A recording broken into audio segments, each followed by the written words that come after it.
Kemarin pemerintah telah menetapkan bahwa 1 Zulhijjah jatuh pada 1 Juli 2022. Sementara pemerintah Arab Saudi menetapkan bahwa 1 Zulhijjah jatuh 30 Juni kemarin, dan karena itu wukufnya nanti tanggal 8 Juli serta Idul Adha 9 Juli. Lantas kita muslimin Indonesia ikut ketetapan dari pemerintah atau mengikuti waktu wukuf jamaah haji di Padang Arafah Arab Saudi nanti? Jawabannya perlu dikaji dari berbagai sudut pandang. Nah, berdasarkan kondisi geografis, ada 2 cara menentukan awal bulan Hijriah berdasarkan global dunia Islam. Yang pertama adalah wihdatul matla', yaitu hilal mengikuti satu negeri saja. Menurut pendapat ini, jika hilal telah nampak di satu negeri, misalnya di kota Mekah, maka seluruh kaum muslimin di dunia wajib untuk mengikuti hilal tersebut. Dalilnya hadis Nabi Shallallahu Alaihi Wasallam, sumu li ru'yatihi wa aftiru li ru'yatihi. Berpuasalah kalian karena melihat hilal, dan berbukalah atau berhari rayalah kalian karena melihat hilal juga. Namun dengan metode wahdatul matla' ini, realitanya negeri kaum muslimin itu tidak hanya satu, tapi sudah terpecah-pecah ke dalam berbagai macam negara dengan kebijakan yang tidak bisa diintervensi satu negara dengan negara yang lainnya. Kecuali bila ada kesepakatan antar negara-negara muslim tersebut ya. Namun kenyataannya tidak ada kesepakatan itu.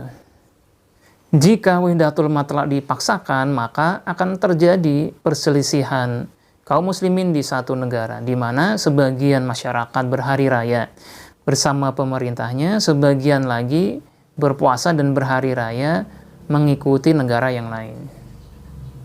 Metode yang kedua adalah ikhtilaful matali', yaitu hilal mengikuti negeri masing-masing ya. Ikhtilaful matali' artinya tempat terbitnya berbeda-beda di negara masing-masing. Nah, kalangan yang berpedoman dengan ikhtilaful matali' ini mendasarkan pendapatnya pada hadis Quraib ya, di mana ketika ia mengunjungi negeri Syam, masyarakatnya mengawali puasa di malam Jumat.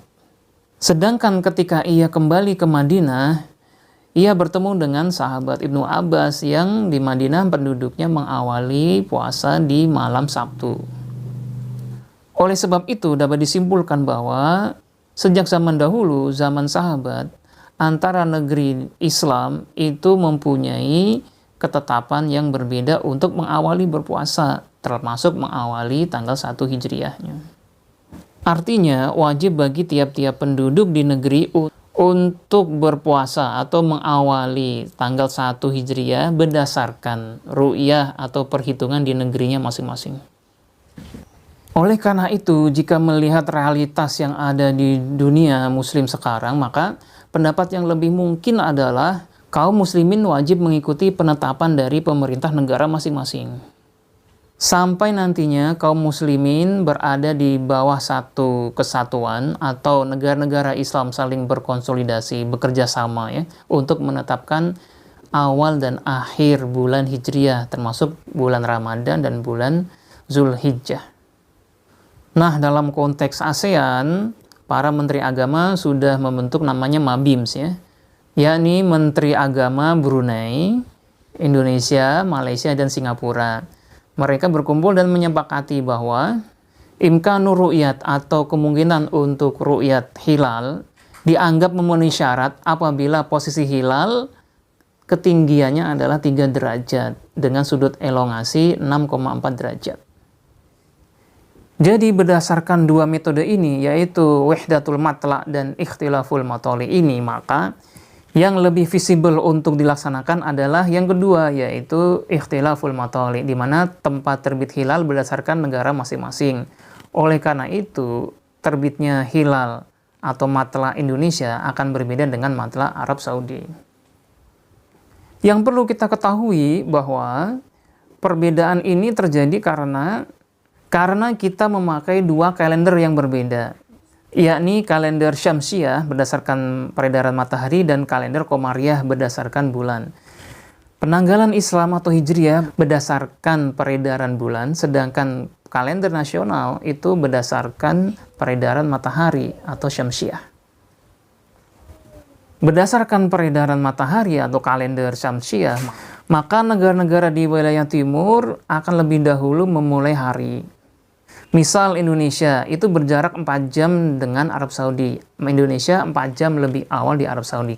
Kalau di Indonesia sudah jam 6 maghrib misalnya, maka di Arab Saudi baru jam 2 siang. Tetapi berdasarkan sistem kalender Hijriah, Arab Saudi bisa 20 jam lebih awal, yaitu ketika maghrib di sana sudah melihat hilal, kemudian di Indonesia belum melihat hilal. Artinya meskipun kita sudah jam 10 atau 11 malam, di Saudi sudah melihat hilal maghribnya, di Indonesia belum melihat. Jadi jaraknya adalah bisa 20 jam. Alasan kedua, soal wukuf yang dijadikan patokan untuk berpuasa Arafah. Perlu diingat bahwa Nabi Muhammad SAW melaksanakan ibadah haji dan berwukuf di Padang Arafah itu pada tahun 10 Hijriah. Sedangkan perintah untuk berpuasa Arafah itu sejak tahun 1 atau 2 Hijriah. Jadi dari tahun 1, 2, 3, 4 dan selanjutnya itu belum ada wukuf dan puasa tetap dijalankan.